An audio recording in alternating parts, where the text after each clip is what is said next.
Kung magarbo ang karamihan ng mga hapagkainan kagabi, naku may ilan po tayong kababayan na simple ang naging Noche Buena.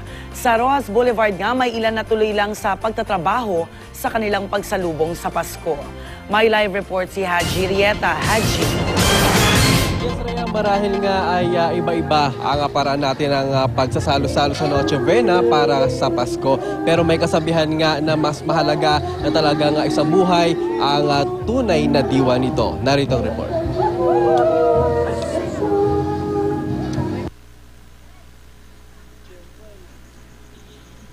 Annabel, nagtitinda ng mga pagkain sa May Rojas Boulevard.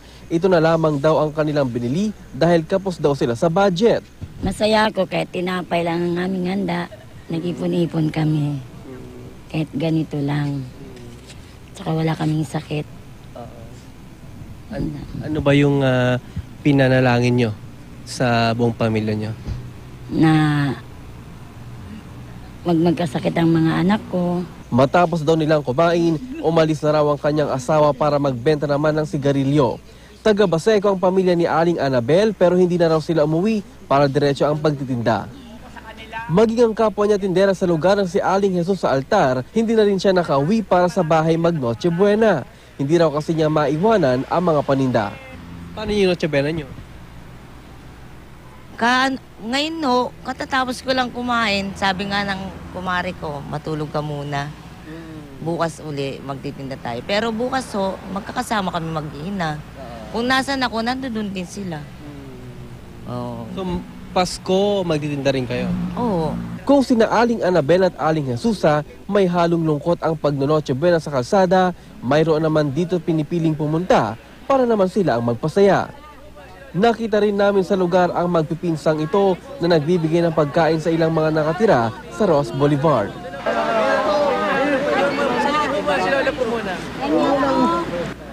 Alam daw nila na maraming nangangailangan, kaya nais daw nilang makatulong sa iba kahit sa maliit na paraan. Annual thing po namin magpipinsa na magbigay ng mga food tsaka grocery items po sa mga less privileged brothers and sisters natin. Ano pakiramdam na nakakatulong sa mga kapwa na less fortunate? Sobrang nakakataba po ng puso. As in, parang feeling namin, ito kasi yung essence nung season now. So, since sobrang dami naming blessings this year, ganito yung way namin of giving back to others.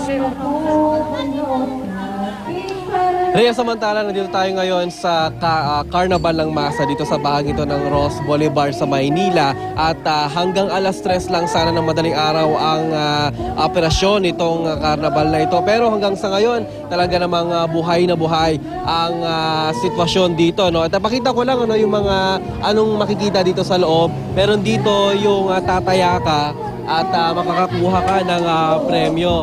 Ayan. At dito naman sa bahagi ito, Rhea, ay meron tayong tinatawag na ito yung carousel. Ako, paborito to ng mga bata. At kausapan natin si Sir. Sir, good morning. At live po tayo sa unang hirit. Sir, bakit nyo dinala yung anak nyo po dito? Namamasyal lang kami para sa Pasko. Pinapasyal ko yung mga anak ko kasi walang magawa sa bahay. Kaya namamasyal kami sa Bebo. Kumusta yung celebration ng Noche Buena? Masaya naman.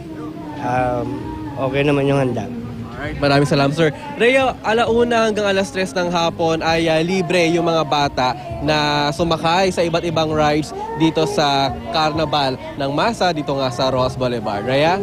Haji, ano yan? 24 oras bang bukas yung karnabal na yan? Hanggang mamayang gabi, hanggang bukas, tuloy-tuloy? Actually, Rhea, 9 a.m. to 3 a.m. ang operation nito. Pero yung napansin natin simula kagabi ay overtime na sila. Talagang dire-diretso na. At hindi rin kasi mapigilan yung mga tao, Rhea, dahil patuloy yung pagdagsa. At pakita lang natin, ito na, napakarami na naman yung mga tao na dumarating dito. At talagang in-experience nila yung paano mag-celebrate naman ng Pasko sa labas ng kani-kanilang mga tahanan, Rhea. At Jumejesa Saragosa ang iyong background.